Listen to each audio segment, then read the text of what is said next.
Here are 5 alternatives to the 1001 albums you should hear before you die.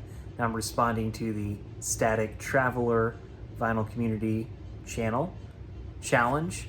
This is a fun one. Now actually look through the list of 1001 albums you should hear before you die. And I have a lot of those in my collection. I have about 2,000 albums in my collection. And if you're gonna toss 1,000 albums out there, well, that's a pretty significant amount of albums.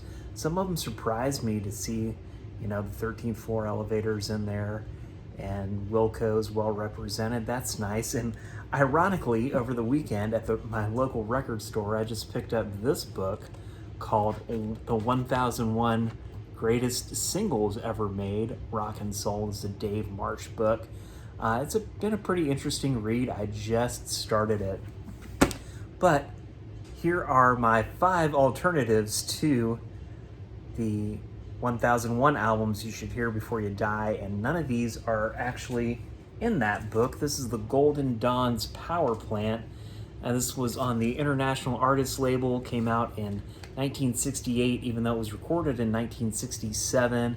And as I always tell people, this is sort of like 13th Floor Elevators without the jug in it. It's a little, I don't want to say it's more rock and roll, but it's a little bit more guitar oriented. That's not even right. Anyway, it's very similar. If you like the Elevators, you should like this. Some days I almost like this album better than the Elevators albums.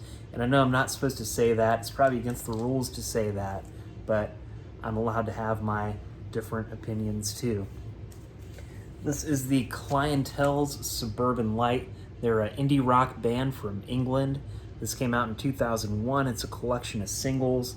This is the Merge Records reissue from 2014 or something like that. Great album, even though it's a compilation. It's sort of like indie pop. Beautiful songs. Then, of course, we have the band that influenced the Clientele.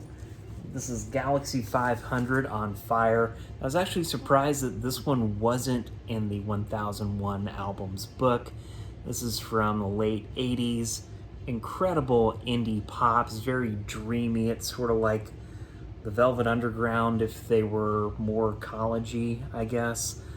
Anyway, simple songs, but beautiful melodies, and just it's such a dreamy, on fire record.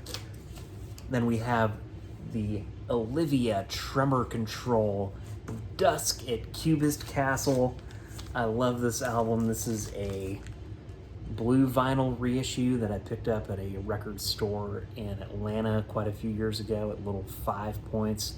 Can't remember the name of the shop right now, sorry, but I was stunned to see this record there. It's the only time I've ever seen this album at a record store outside of Athens, which is where the Olivia Tremor Control was from. Sadly, we just lost Will Cullen Hart, who was one of the main songwriters, and of course we lost Bill Doss, the other main songwriter, quite a few years ago. But anyway, it's a wonderful album. It's sort of like the White Album. It's probably more psychedelic than anything that happened in the 60s, and that's saying something. I mean, it gets way out there. There's a lot of sound collages and noises, and there's about 10 songs called Green Typewriters, which some of them are songs and some of them are just typewriter sound effects, but I would highly recommend this. It was all done on like lo-fi 4-track cassette machines and tape machines. And Back from the Grave, this is this is sort of like Nuggets, but wilder. Like, the songs on Nuggets were actually hits on the radio, at least some of them. None of the songs on Back from the Grave were even close to being hits. It's like more like punk before punk, raw garage punk. And once you've heard Nuggets for a little while, you should get Back from the Grave. It's probably the second most important garage rock compilation, and probably the rawest of those. I almost feel like this is a little bit more consistent than Pebbles. And Yeah, Back from the Grave, Crypt Records. Those are my 5 alternatives to the 1001 albums you should hear before you die.